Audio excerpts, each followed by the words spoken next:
5, 4, 3, 2, 1, go.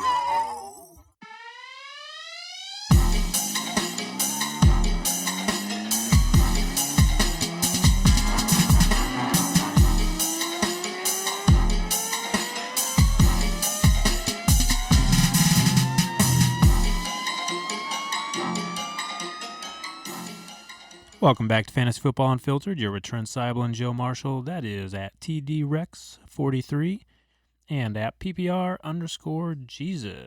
We're coming to you on Monday night while watching the end of Monday Night Football. We are quite literally at the end here of the first game. It started early. We have Texans Saints, and the freaking Texans just took the lead with 37 seconds left on a huge touchdown from Kenny motherfucking Stills. Two Kenny motherfucking Stills Yes. from Deshaun Watson, who has almost died 3 times tonight. Every time I turn my head up to the screen, Deshaun Watson is wincing in pain and then jumping back up. Dude, that first touchdown of his where he ran it in and made a super athletic move, but probably a super stupid move. Now, he got a touchdown. They're probably going to win this game, so it's a big play, but man, you're the quarterback. The moves that he made, he took a shot to the side of the knee, did a flip, landed on his back, and didn't get up. Okay, so I'm getting ahead of myself here, Trent. You weren't even watching. So while we're recording, while we're talking, we just assumed that the Texans took the lead. What really happened was they missed the fucking extra point, but then a Saints player hits the kicker, and they get a penalty, and they get another chance, and then the Texans hit the extra point to go up by 1. So let's just take 1 second to think about how the Saints have lost their 2 last games. With this, they let up about 80 yards in 15 seconds. Yeah. And then they get flagged on a missed extra point, to give the game away. And then you go back to the NFC Championship game against the Rams where they were totally fucked over by the non-call passing interference. My gosh, I mean, the people in New Orleans have to be ready to jump off a bridge. So if you watch the game, a lot of them are actually wearing referee jerseys and referee shirts, and they're just totally trolling on the refs all night long. So they can't be super thrilled about this. So week 1 is just about in the books. We got one more game coming up. We got Raiders-Broncos, so we'll have to report on that later in the week. We are going to do our ramen roster later in the week as well because obviously we still got one more game. We need waivers to go through to check the ownership percentages. Because there's going to be some big movement.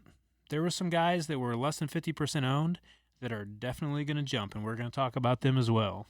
So let's go ahead and talk about some news. We'll start with dead people. You see dead people. I see dead people. All right. Let's start with Tevin Coleman. High ankle sprain. He went out. He's looking to miss 2 to 6 weeks. Now, interestingly enough, he did start the game, which, as a Tevin Coleman owner, you have to feel pretty good about that until the injury. So now it looks like it's going to be the Breida show again, similar to last year. Well, it's funny because Breida was wildly inefficient. It was actually some backups. Mostert? Yeah, he actually looked decent. He had some time last year, and he did pretty good. So they're going to bring up Jeff Wilson Jr., who was kind of the darling of the preseason. And, a week ago I was saying that's who, Tevin Coleman would play his role. Coleman was actually seeing some action. He got hurt in the end of the first quarter. He had 6 carries, 23 yards. I mean, obviously not great, but again, 6 carries first quarter. And he had 2 catches for 33 yards. So as a Tevin Coleman owner, you're going to still feel pretty good. 2 to 6 weeks, high ankle sprains. Sometimes they're a little tricky coming back from, but nothing to be too worried about. So if you're a Tyreek owner, on the flip side, he went out, he got carted off the field with a collarbone injury. At the time, we didn't really know what it was. Now, there's no real time frame, but they're saying possibly up to 7 or 8 weeks right now. Yeah, they could put him in the in-season IR even, basically have him back late year. Yeah, and depending on what time frame you drafted, you may have taken him in the first round. You may have taken him in the second. I think at some point he was going probably around the end of the second, end of the third, when people were worried about him. But I mean, that's a heavy price to pay for somebody that's you're going to miss possibly 7-8 weeks. A couple other injuries. Julio had a little one. Juju ended his game with a toe injury. He did, yeah, and he had some x-rays today. They were negative. Yep. Word on the street is that he's going to be just fine. So what's your take on Mixon right now? This is a make-or-break year for him in a lot of fantasy owners' eyes. Game 1, I don't think he was looking super great, and then he goes out with an injury. They think he's going to possibly be back this week. There's no word yet. Mixon owner, you super nervous right now? Oh, I would be, definitely. I had 0 shares. Actually, here, Will Lutz is attempting a 58-yard field goal to win the game for the Saints. Maybe I opened my big fucking mouth too quick. I did. Saints win. No time on the clock. This is real time here, guys. So how many points is that? That's like a minute. Wow. Wonderful. Awesome. Back and forth. I actually feel really happy for the Saints. It just took the Marshall curse. I have a knack for opening my big freaking mouth well before the clock ends, and here it is again. So sorry, Houston Texans fan. You've been Marshall cursed. Marshalled. All right, so circle back to the injuries. One injury that you can't say that you're surprised about is Guice. On the injury report again, he looked really, really good all the way through all of his time playing in preseason. He looks pretty good now. Doesn't make it through the first game. I mean, dude's injured in college, injured, preseason last year, injured first game this year. Time to write him off. I mean, I have a pretty short leash on these players. I don't worry. I mean, I'm honestly taking like a mid-late round, rookie draft pick for him, and I'm moving on with my life. I never thought he was going to catch the ball a whole lot. Doesn't look like he can stay healthy. This was the opposite knee from last year. So moving forward. So you got Chris Thompson there. He is another oft-injured player. Is the guy to own right now Adrian Peterson? You could probably get him for free. Probably. Or for the cost of a waiver. Yeah, he was probably dropped last week. You can pick him up with a waiver, middle, late waiver. Sure. Yeah, and how things turn quickly. I mean, they were talking about he was going to get dropped last week. They were going to cut him. The team wanted to keep him, the players, and now he's probably going to be starting next week. Yeah, there was like a pseudo locker room revolt that Peterson was going to get cut, and actually the brass in the Redskins organization will say they listened to the team. They kept Peterson even though he was inactive week 1, and the team was kind of pissed about that even. But here you are. He had 1,000 yards last year. He's going to get a shot again. Yep. And I'm so sorry, Trent. I started talking about the game we're watching in real time. Big win for the Saints. Great game, actually. But you were asking about Mixon. I think we were cut short there. Yeah, I'm super nervous if I'm a Mixon owner. You invested a second rounder. A lot of people were taking Mixon over Gurley, which maybe still that's okay. Taking him over Le'Veon, some of the top receivers. Mixon, we're here we are again. He's injured again. He was ineffective before the injury. So, yeah, I'm nervous. I mentioned this to you tonight over some beers and wings. Kind of feel like fantasy Twitter has tried to make Mixon a thing. He's trying to make Fetch a thing, trying to turn Mixon into like Le'Veon Bell. A lot of comparisons there. Well, he came into this season. He lost some weight, similar to what Le'Veon did coming into his second season. There was the same exact talk about that last year too. Yep. So, yeah, the biggest thing that I saw with Mixon that I really didn't like at all was on a 4th down when they really needed to pick it up. It was a 4th and I believe a long one. They didn't go with Mixon, who is their guy. They went with Gio, who hasn't done anything in years. Well, they signed him to big money. I mean, Gio's like the 11th or 12th highest paid running back now. Insane. Crazy. So, week 1, almost in the book, I want to talk about week 1 disappointments. Who was your number 1 week 1 disappointment? My number 1 disappointment, I'm going to tell you what. I know he came into the game a little banged up. He had like a virus, a little locker room bug, they said. But Mike Evans, man, San Francisco flies in from across the country, pretty much wet, hot garbage defensively, and Evans comes in and lays a goose egg. Really, the whole Tampa Bay offense. I mean, I could probably say the same thing about Winston, but Evans is like 100% ownership. You drafted Evans at the turn or mid-second at the very latest, so feeling pretty bummed out. He's the guy I'm most bummed out about. And that whole team, for the most part, looked really, really bad. If you're a Godwin owner, maybe you feel pretty good because he looked all right. But yeah, Evans. Godwin looked all right with the ball in his hand. Again, he didn't have a huge game, but he salvaged it with a touchdown. So, of course, you're feeling pretty decent. So you talked about the cost of Evans. Now, he did come in. He was a little sick, so maybe he turns it around. Good bounce back candidate for next week. What about Devontae Adams? I know you're also a heavy owner of Devontae Adams. He, arguably the number one wide receiver last year, comes in, lays an egg. Do you know what? It's less of a disappointment there. I'm like crouching tiger, hidden dragon. I'm like, watching from a distance. I'm trying to pounce and get Adams for a little bit of a discount. I know there's not going to be a huge overreaction, but let's not forget, Trent. Road game on a freaking Thursday. Those games are a mess. At Chicago. Best defense in the league. I wasn't expecting a 25-point game. Of course, I was hoping for a little bit more. So, no, he's not a huge disappointment to me. He's actually a buy low guy. So he did have 4 catches. He didn't have a touchdown. But he had 4 catches, 36 yards, which isn't the best, but it's also not the worst either. He didn't lay a goose egg or anything like that. Here's a slight example. In a pretty competitive league, I basically flipped Juju for Devontae. Now, they're pretty much head-to-head PPR leagues. I have a little concern over toe injury for Juju. Yep. And, Adams, of course, with the slow start. There was some low-hanging fruit in the trade, not even worth mentioning. It was basically Juju for Adams. Very fair. I feel good. Gentleman that I traded Juju to, I'm so sorry. He feels good about it, so. They're pretty similar. Same team, Aaron Jones, another person who had a lot of hype. We talked about him last week. We really wanted to see what was going to happen with him because historically, Green Bay just hasn't been using a running back effectively for years. There's a lot of hype, said this is going to be the year. They're going to turn him into a workhorse back. He comes out there and doesn't do anything either. No. So the people that were drafting Aaron Jones into the second, beginning of the third round, they just haven't really watched football. I get mad at fantasy Twitter and the hype on this guy. Never stayed healthy, running back for a passing team. He was wildly ineffective.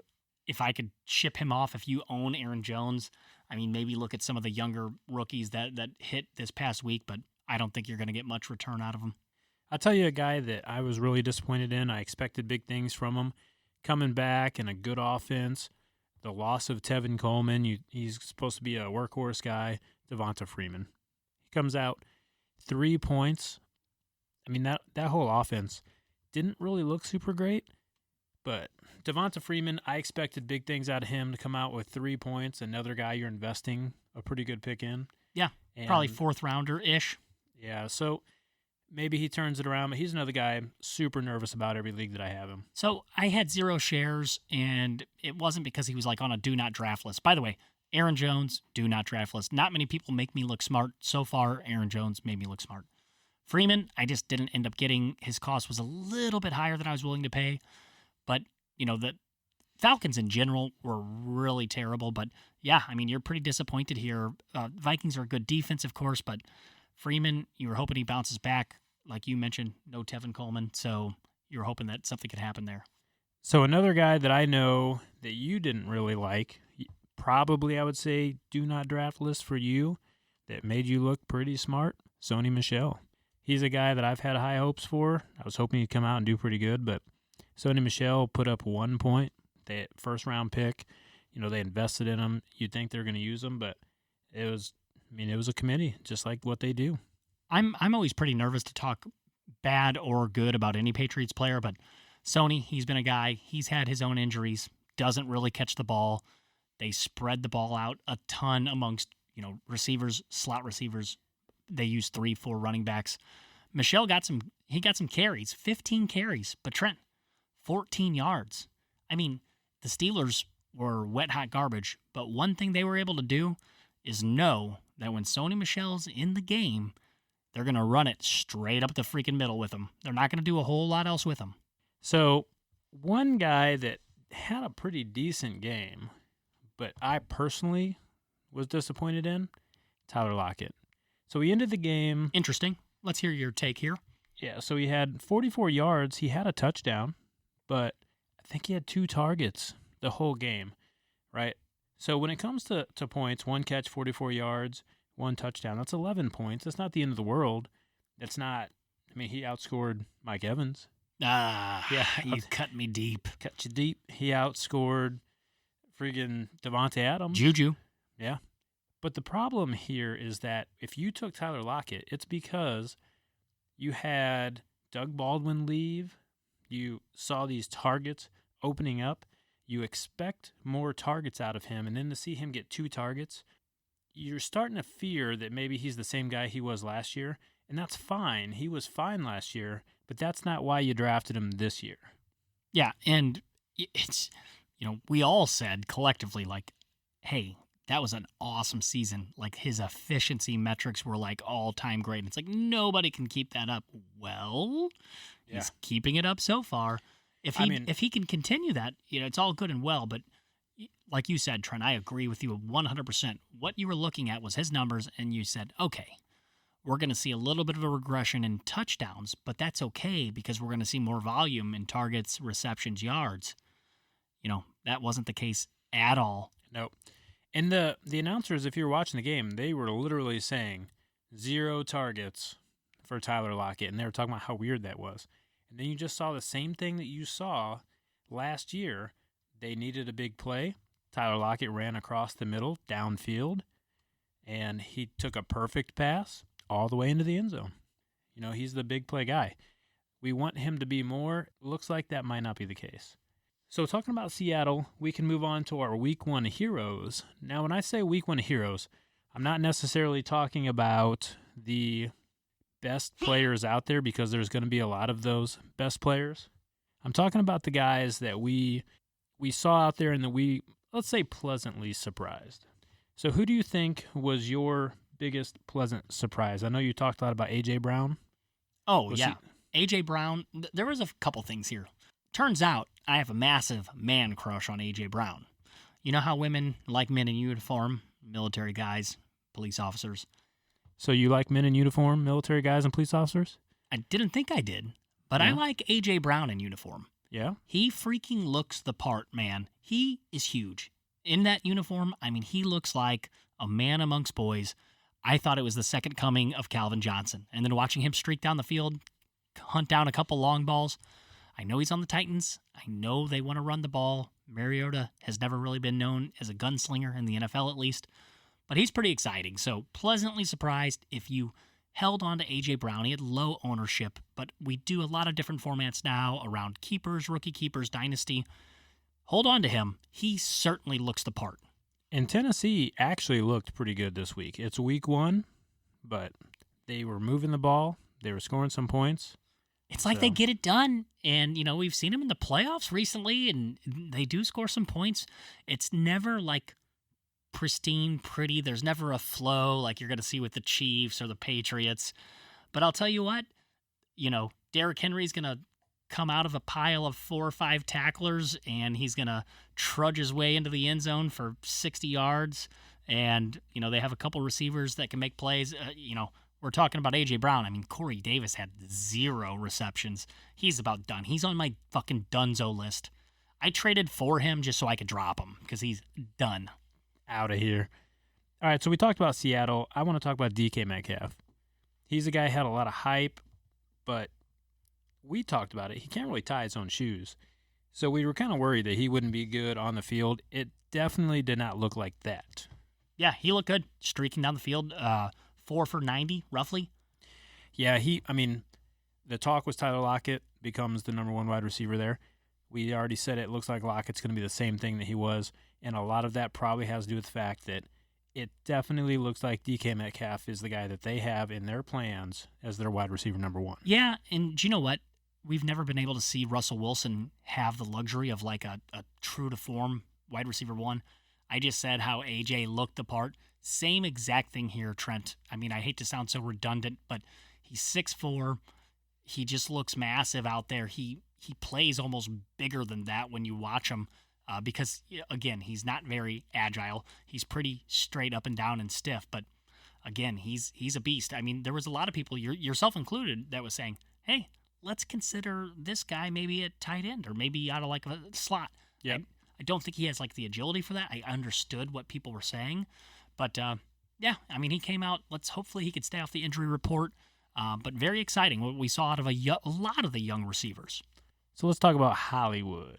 Let's talk about Hollywood Brown. Marquise Hollywood Brown. Yeah, do you know what? Antonio Brown has been stirring up so much shit for the Brown name, but we had such great output from all of the Browns. We had John Brown, killed it. A.J. Brown looked great. And then our boy, Hollywood Brown. 4 catches, about 160 yards roughly, 2 touchdowns? Dude, he was a monster. He looked like Deshaun Jackson on steroids. So let me ask you this. First game in the NFL, comes out, he broke the record. He had the best debut wide receiver numbers in the history of the NFL. Do you believe in Hollywood Brown? I do. Absolutely, I do. I believe in Lamar Jackson. That offense, there's going to be some bumps and bruises along the way. Don't get me wrong. But I do. I absolutely believe in him. I think he's going to be a guy that I don't want to get all crazy here, say like what Deshaun was able to do. Deshaun, he strung together a really nice 6-7 years to begin his career, what we've seen with Tyreek, but I'm not going to count him out either. The way, I mean, separation is king, and Lamar Jackson, friends, can extend the play. So those two things are a deadly, deadly combination. Lamar Jackson, sidestep a rusher. If you give Marquise Hollywood Brown any time, he's going to be behind the defense. So get used to seeing this. We're going to see this. This was not a one-time deal. I know they were playing the sacrificial lamb Dolphins. Marquise Brown's for real. Put your trade offers in. Make the owner of Brown believe that they're selling him high and sneak in and try to get him. So the big knock on him is going to be targets. At least right now, after week 1, he was only out there. He was only out there for, 9 passing plays? Yeah, 8 or 9 passing plays, 18, 19 plays total. Yeah, but what he did with that is insane.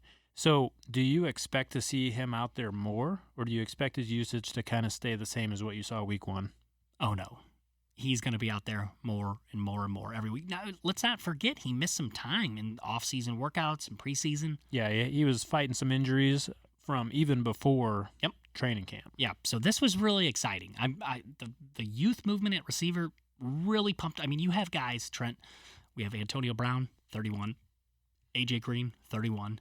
I think Julio's 30. I mean, some of these guys that have been staple fantasy players, the top NFL receivers, they're turning the corner. I mean, fucking Des Bryant, he's been out of the league 2 years. So I'm really excited about the young receivers that we saw this past weekend. So kind of gives me a nice heart on.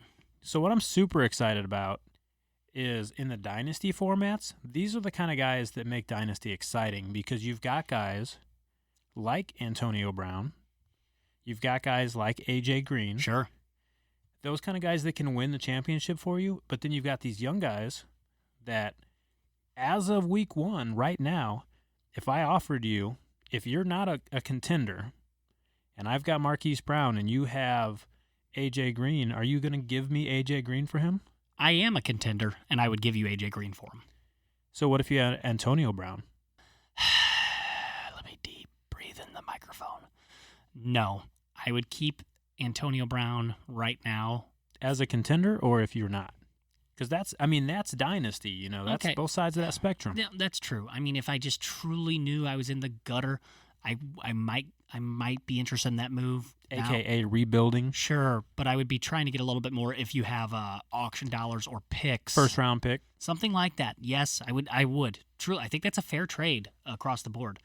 But if you're trying to poke and pry and see if I would give you AJ for Marquise Brown, I'll do it right here on the podcast right now. So Sammy Watkins, another guy that had crazy numbers. Did anybody else just hear him just completely duck that? Duck. Fine, go on. Sammy Watkins, more with the Borophyll. So I'm a Marquise Brown owner. I was just asking your opinion. I ain't trading him. Okay. We're both contenders. It's fine. All right. So Sammy Watkins, believe it or not? What do you think? I believe it. You think this is his year? I mean, why not? This offense, I think a marginally talented number 1 or number 2 on this type of offense can put up some big numbers. So, yeah, why the hell not? Sammy Watkins has the pedigree. He came in as a top 5 pick in the NFL. Sure, he played for the Bills, Trent, for 4 years in that shit show. He probably kind of truly lost his confidence, kind of forgot how to be the man. But now, with Tyreek out, if Tyreek's out 8 or 9 weeks, I mean, he gets to be the man. They don't have, like, a legit number 1 running back. They don't have Zeke out there. I mean, Sammy gets, he was the man probably from 6th grade all the way through college, all the way through the NFL draft, and then got stuck in that shit show in Buffalo. So, yeah, why not? Again, please, Sammy Watkins owner, think you're selling him high to me, and I will take him. So the funny thing about all this is people 3 weeks ago, talking about Damian Williams being a second-round pick and being worth a second-round pick. Can we say third? So he was going in the middle of the second round in a lot of drafts. So maybe you think you're getting a good value if you got him in the third. Now, this is what's so fucking weird about this and all these values, right? Let's just think about all this. He's second or third round guy, right? And then McCoy, who just got dropped from the Bills, goes to Kansas City, and all of a sudden, this second round guy, his shit falls off. You get him in the 8th round, 9th round in drafts because he plummets. Yeah, he was dropping like blockbuster video stock. Now, if we go back and we talk about Damian Williams, he's not really a good player. He hasn't been a good player. He's never done anything, right? And people say, well, he can be good, and they're saying the same thing about McCoy now. He can be good because of that offense. So if you can believe that Damian Williams is going to be good, if you can believe that McCoy is going to be good, why is it so hard to believe that Sammy Watkins can be good? Hey, do you know what? I like where you went with that. I was confused where you were going. Let's say this about Damian Williams, though. Even with McCoy looked spry. McCoy had like 10 carries for 80, 90 yards. So he looked pretty good himself. But Damian Williams showed that he is exactly what we thought he was. His stat line basically mirrored that of what he was doing at the end of last year. He had a handful of carries, pretty good efficiency numbers, and then he tallied, 6, 7 catches and a touchdown. I will say this. I mentioned it earlier about Sony Michel, the defense. They know when Sony Michel's in the game that they're going to run it right up the middle. I kind of caught on to Damian Williams' usage.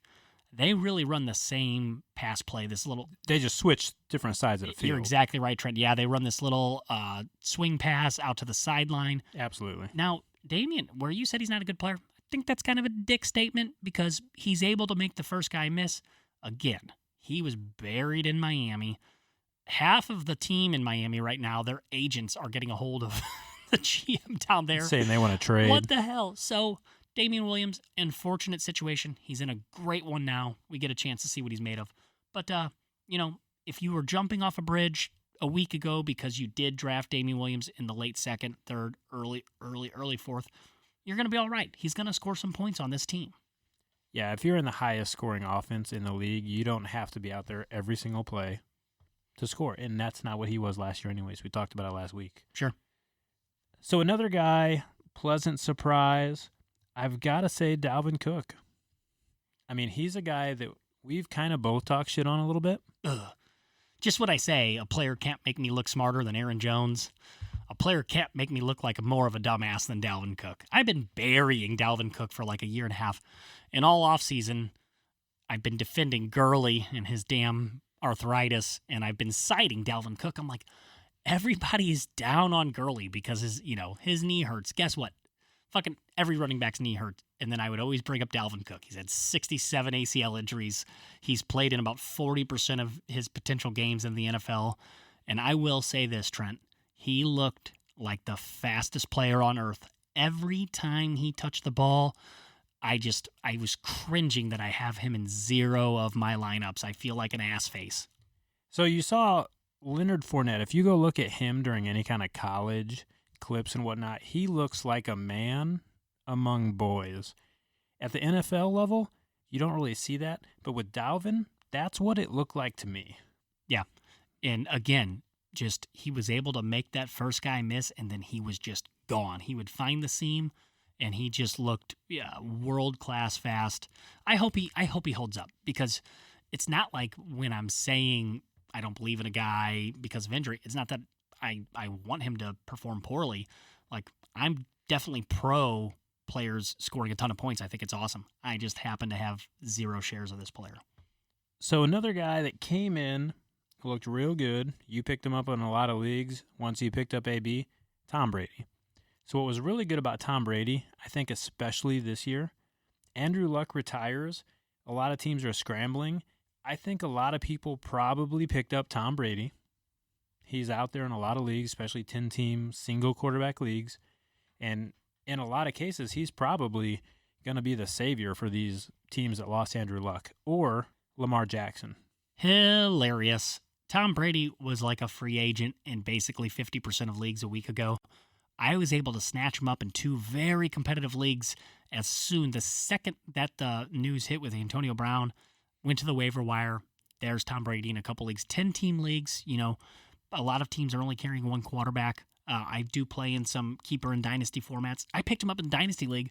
I didn't bat an eye, and I'm very, very happy with that return. And what he did already before Antonio Brown even hits the field. Oh, my gosh. And I'm going to go off script here a little bit. Let's call this a hot take. Make room on your roster for Gronk. I have no insight. Did you see the pictures of him that came out? Oh, yeah. With his shirt off with all the trophies. He's going to play some football, guys. This team looks really exciting. This is like turning into the damn dream team from, the early 90s in basketball. I think he's going to want to be a part of it. It might be mid-season, might be late season. Here's the great thing. He doesn't need to be enticed by money. Nope. He's financially sound. He was brilliant. He had some good intel with finances. He came from a wealthy background too. And I'll tell you what, he's going to play football this year. I have a gut feeling. I've flirted with him all offseason. I've picked him up. I've dropped him, picked him up. In fantasy or? Oh, well, with that shirt off, I would flirt with him some more. But go pick him up. Make a spot. Hold him. He's going to just be an anchor on the bottom of your roster, but he will play when it matters. So I'm going to disagree with you on this one. Not that he's going to play football or not, but I don't know if I want him on my team. I do agree that maybe he's going to feel better. He's going to be healthier. If he comes in halfway through the season and he hasn't been beat up already for 5 or 6, 7 games, something like that. To me, if he comes back, is he going to be Michael Jordan coming back after retirement, or is he going to be the Gronk that we know from a couple years ago? Well, I'm going to tell you what, Trent. You just explained to me how LaShawn McCoy could be good in this offense in Kansas City, how bad player Damian Williams can be good, how Sammy Watkins can be good. Fucking Gronk can be good on the Pats, baby. Okay, hold on.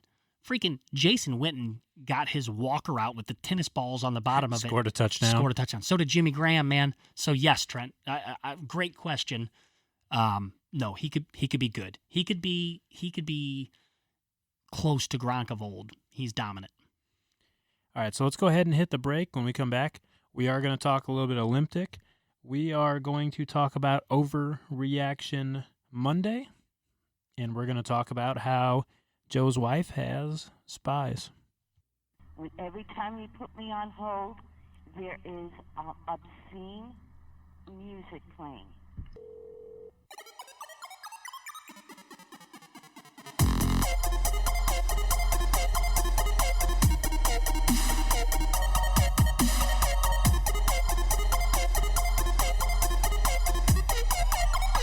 Boom. Man, haven't boomed in a while. I like it. I got to get that deep going. So that's a Brandy's been saying forever. That shit ain't never going to happen. Come on, man. I'm like 5'6". What do you expect? I got T-Rex arms. Oh, man. Anyways. So we hit up Hot Shots. I think next week we're going to come at you live from Hot Shots. Manager at Hot Shots asked us, we did it a couple times last year, asked us if we wanted to come in and go live, which live just means we're recording there. We're not actually on like the radio. But it's pretty cool. They give us like a little bit of free food, get some free drinks. We throw the speakers up. Yeah, free pitchers of beer, free appetizers. I mean, it's good times. Good times. So we're probably going to do that. It was interesting, though, because we showed up. We were having some chicken wings, having some beers. look across the bar, and who do we see? My sister-in-law, Oh, shit. my wife's sister, sitting Spies. right there. Fucking spies. Here's where this gets a little sketchy. We typically record on Tuesdays. Yes. Trent and I flirted with the idea of maybe doing an early morning podcast tomorrow just to get some content out there early. In that 4 a.m. recording. And then my beautiful wife had this great idea. Honey, I'm not feeling so good anyways. Why don't you just go out? You guys should go get a beer and then watch the game later.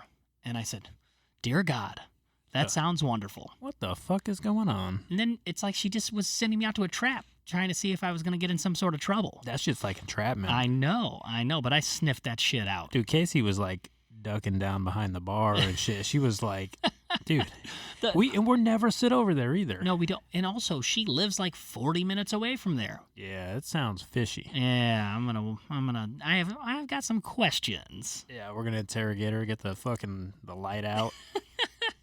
But anyways, so you had game night. I did. Yeah, we did. On like Saturday, couples grown-up game night later in the evening, even. which is always awesome. Oh yeah, it was a great time. We played a game called Heads Up, where you're Which is fun. Yeah, very fun. And we played Cards Against Humanity, which has really gained some popularity over the last few years. So do you get Naughty, hilarious. So you play the more grown up version of it. You got the different versions. You can do like Cards Against Humanity, Harry Potter, and this and that. But then you've got like the Grow up, Peter Pan. Triple X version. Oh no, I mean ours talks about pixelated bukkake. So there's a Thai restaurant right outside of my work. How did that lead into that, Dude? So they got beef bulgogi. Oh. But I have a standing offer. If you go into that place with me and you offer beef bukkake, I will pay for your food. Pull yourself together. It man. is what it is. So you got deep into this thing. You guys you're drinking, having a good time playing Cards Against Humanity, and then you remembered that you had homework due. Yep. Finishing some undergrad classes up as an old man. About done at the very, very end of the trek there. So yes, I'm finishing up some like loose end classes, getting my accounting degree, and I'm taking a philosophy class, kind of like a gen ed class that I just skipped over, never took it. So it's like 11:40. This class is online. I remember, light bulb hits. I have some homework due. But how did you remember that? So we're playing this stupid game. We're playing the Cards Against Humanity, and I draw a card and I look at it, and it said something. I don't remember exactly the way it was worded, but it had something about you tell somebody how bad their mustache smells. Something along those lines. And I looked at the card, and then I looked up, and I said, oh, shit, I have homework due. And Erin picked up on that. She said, what did that card say that made you realize you had homework due? I'm like, the card's talking about telling another man how bad his mustache smells. And I wonder if she thinks you're having an affair with a man instead of going to class. So the two things, they didn't correlate at all, but Erin was really pressing me. I said, you know what? I'm going to write about this card in my homework discussion post. So this is real. Like, we're talking, this is a philosophy course. We're talking about like John Stuart Mill, like utilitarianism type of nonsense. I'm not really big into that type of shit. My wife, actually, she's pretty bright with all of that. So I was responding to somebody's post, and, Erin and I, we put a little bet on it. I can't tell what the bet was. It was Just say man-wife bet. Man-wife bet. You could use your creative side. She said, no way you're going to do it. The clock is ticking. It's due at 11:59. It's like 11:52. I had to throw something down. So I'm responding to somebody's like overly long copy and pasted fucking, response to this high-level philosophy shit. I said, here we go. This was a great read. I, too, wonder how one decides which people or what % of people have encountered higher and or lower forms of pleasure. Nice. Who is one to tell one other how their mustache smells? Or what type of pleasure they were encountering? If you're not familiar with Mills, that will all make more sense. He thinks that every decision we make basically is a way to find a form of pleasure. Anyways, don't listen to me. Go read it yourself if you don't know it. But What'd you score? It was a 30-point assignment. I got 28 out of 30. Yep. So, moral of the story, do your homework on alcohol. Oh, my gosh. Why did you make me bring that up? Dude, that's good stuff. Anyways. High quality collegiate education. Oh, right yeah. there. Yeah. Right there. Money at work. I was just going to say I did it from my phone, and it was like some sort of epic, like, autocorrect. So I was going to explain it away if I needed to. If the grade went south. Yeah. But you got a 28. 20, I'll take it. 28 out of 30. Doing it. All right. So let's get back to the limp dick of the week. You started the limp dick of the week last week, and yours actually, you know what? You can go ahead and take this one because yours is pretty simple if you listened last week. Do you know what? I'm going to go with Jerry Jones. I said it last week. We recorded the night before Zeke signed. I said, listen, you can take it to the bank. If they sign Zeke and make him the highest paid running back, a day before the season starts, I think it's just completely idiotic. And I think Jerry Jones just has to be in the spotlight because he's a fucking old fart man. Just doing some dumb shit. Just doing some dumb shit. And wasting time, really. Wasting time, just creating a circus atmosphere around his team. Here's the deal. They played the shitbag Giants, so on the field, they look great. I mean, fucking Dak Prescott looked like Joe Montana. Zeke, he didn't do too much. He did fall in the end zone once. But it's like, why? Why go through all of that just to cave and pay the guy and make him the highest paid? You could have done that 6 weeks ago and then moved on to working on Dak's contract, or I don't know. Yeah, with that, I mean, glad it's over with, but I'm giving one last shot. Jerry Jones, the fucking crypt keeper. You're the limp. I mean, he's limp dick of the week. Shit, that fucking guy's pecker. That hasn't moved in 25 years. I don't know, man. Viagra. You never know. You never know. All right, so I'm just gonna go with every player on the Steelers. We're going to freaking Steel City, huh? All of them. The Steelers were so bad. I mean, they're like the aluminum foil city. Pretty much, yeah. No steel curtain there. They're like the fucking paper curtain. Dude, they didn't do anything right. Their defense didn't play good. Their offense didn't play good. They couldn't do anything. And this is a rivalry game. This isn't just some game where it's their first game of the year. It's a big rivalry game. You expect more out of them. And Tom Brady, shout out to Tom Brady, 20th season in the league. My gosh, 20th season. Yeah, 20 years.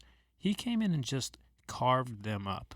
Yep. I mean, the Patriots, they looked like they were playing a college team. It wasn't even close. So they had one trip to the red zone. The Steelers did. They were 0 for 1 in the red zone. They kicked a field goal. They were 1 for 3 on fourth down, which is bad in and of itself. They had 3 fourth down attempts. Yeah. So they didn't do anything right. James Conner, first round pick, 10 carries, 21 yards, garbage. Ben Roethlisberger, no touchdowns, 1 interception. Juju was probably the only salvageable person on the whole team with 6 receptions, 78 yards. They were just bad, top to bottom. And anybody that you have on that team, you got to be super nervous now, especially for what you invested in them. Even Juju, which you said, you gave Juju away. I did. I took Devontae Adams for Juju. So, yeah. He banged up his toe. We've seen these toe injuries slow these receivers down, notably in my mind, Julio, A.J. Green. So I hope it doesn't. I like Juju a lot, but I was really happy to get Devontae Adams in return. Look, Roethlisberger is year after year fantasy stud.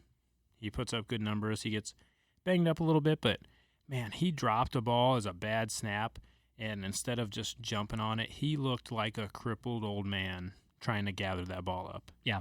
So, I mean, he's flirted with retirement a couple times, man. I mean, this might be it. This could be his Peyton Manning-esque drop-off. Yeah.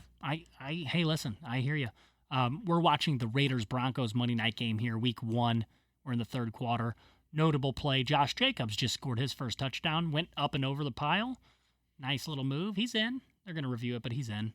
Yeah, for sure. That one's in for sure. 14-0 here. I'm sorry, I said third quarter. It's the end of the second quarter. My apologies. So, Overreaction Monday. One of the best days of the year in fantasy football. especially if you're in some weak-ass leagues, because you see some weak-ass shit. You see some crazy-ass trade offers going out, and you're going to start seeing them tomorrow. These games finishing up. Depending, ESPN leagues, they lock you out, so it's harder to send some of the trades, whereas in Yahoo leagues, you can start sending them. They just won't clear usually, but what is probably the craziest overreaction you've heard so far since Sunday's games? Well, 30 seconds ago, you just burying the Steelers and Ben Roethlisberger.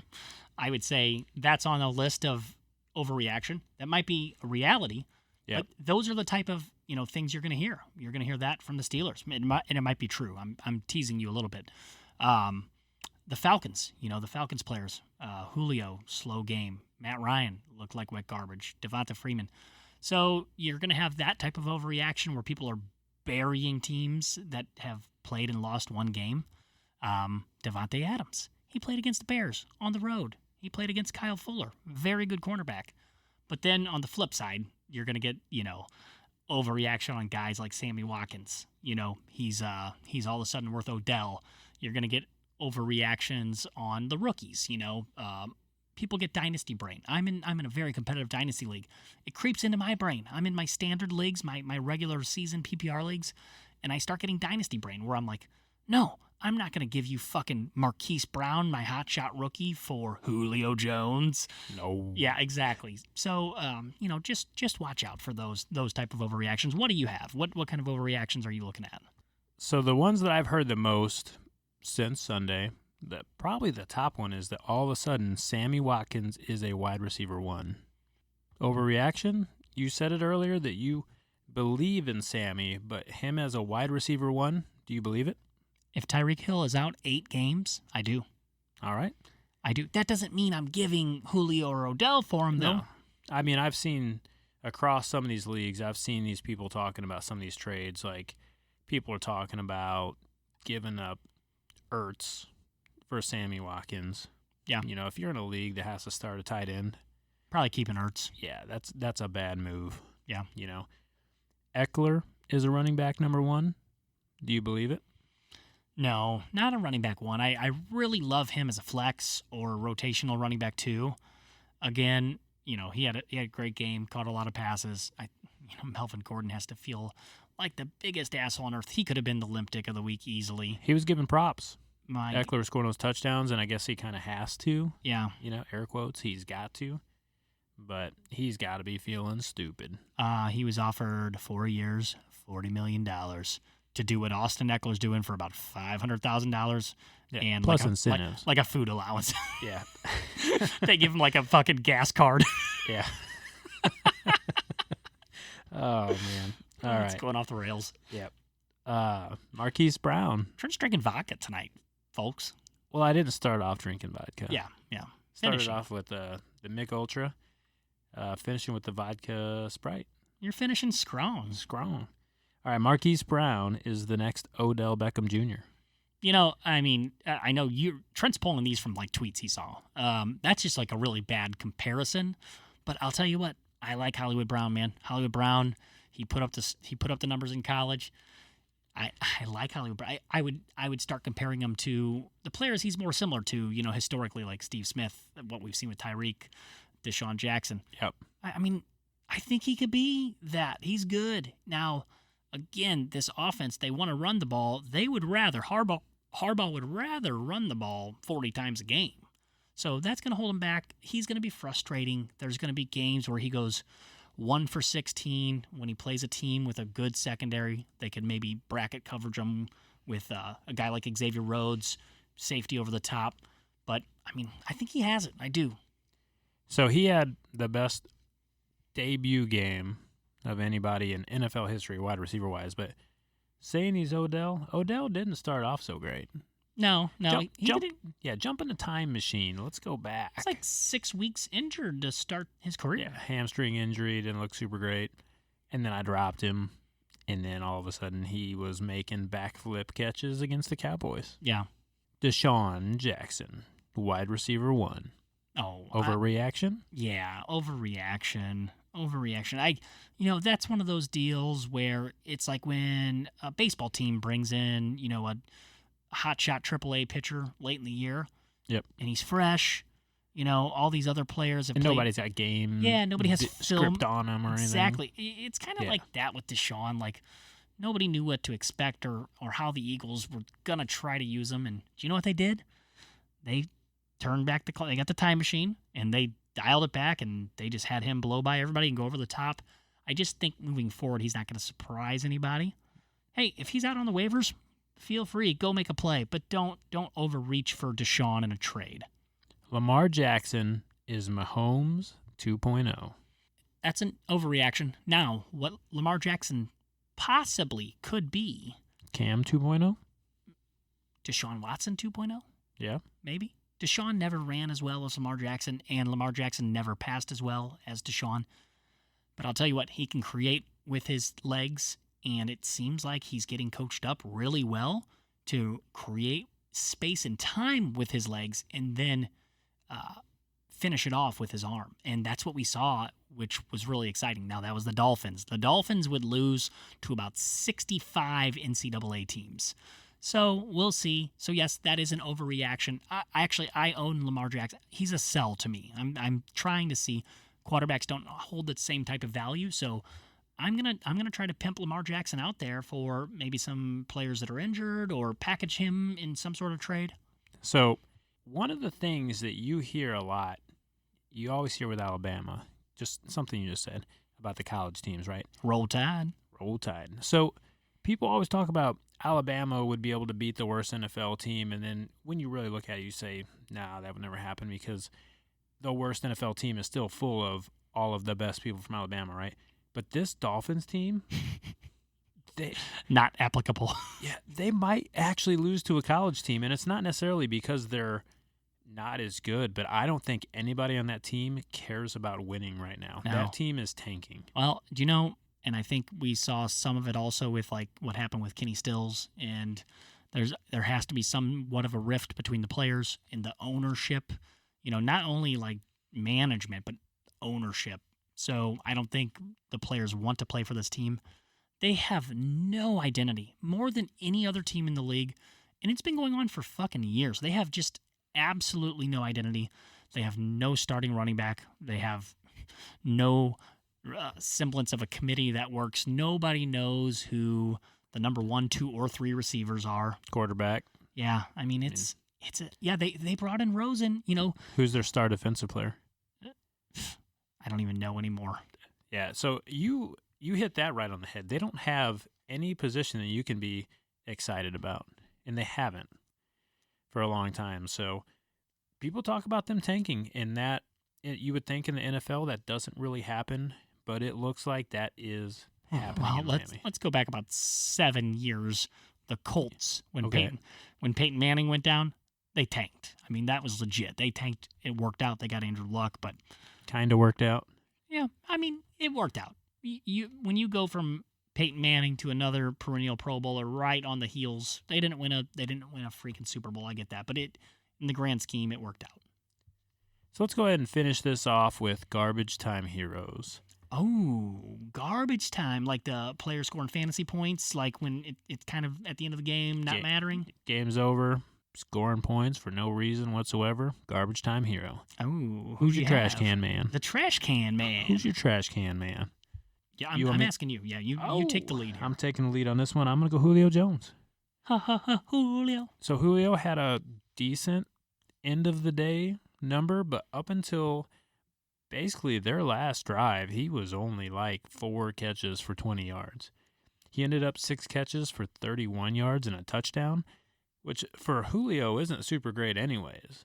But having Julio, who is for sure a first-round pick, going into the last drive of the game with 4 catches and 20 yards, 6 points, I mean, you would think that I had Devontae Adams or Mike Evans on my team or something.